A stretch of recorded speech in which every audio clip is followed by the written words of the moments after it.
बढ़ुची BJD शक्ति। पाटनागढ़ निर्वाचन मंडली कांग्रेस छाड़ी बीजेडी सामिल हेले अनेक नेता। इंजीनियर रमेश कुमार पुरोहित कांग्रेस छाड़ी बीजेडी सामिल होती।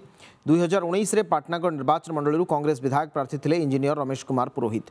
दल अणदेखा करुवा अभियोग आनी बीजेडी सामिल होती। मुख्यमंत्री नवीन पट्टनायक और सांगठनिक संपादक प्रणव प्रकाश दास तरफ दल को स्वागत कर सांसद सस्मित पात्र।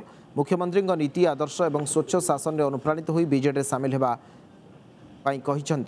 कर्मी मैंने।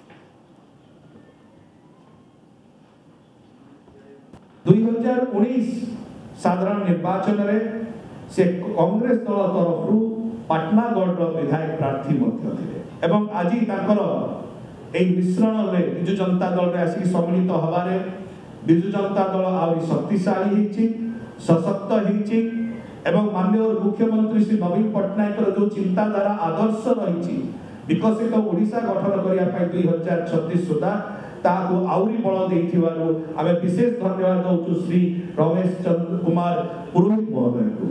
विजु जनता दल सभापति तांकर नीति आदर्श स्वच्छ शासन एवं विशेषकर 24 घंटा 365 दिन आउ 25 वर्ष से जो 4.5 कोटी ओडियांकर मुहरे हस फुटाबार लगी जो संकल्प नहीं से आज चलीछन तांकर नेतृत्व रे मुई जदि जॉइन करमी दल रे बेले मुई भाबली निचके जे मुई दल रे रही लोकंकर सेवा करि पारमी।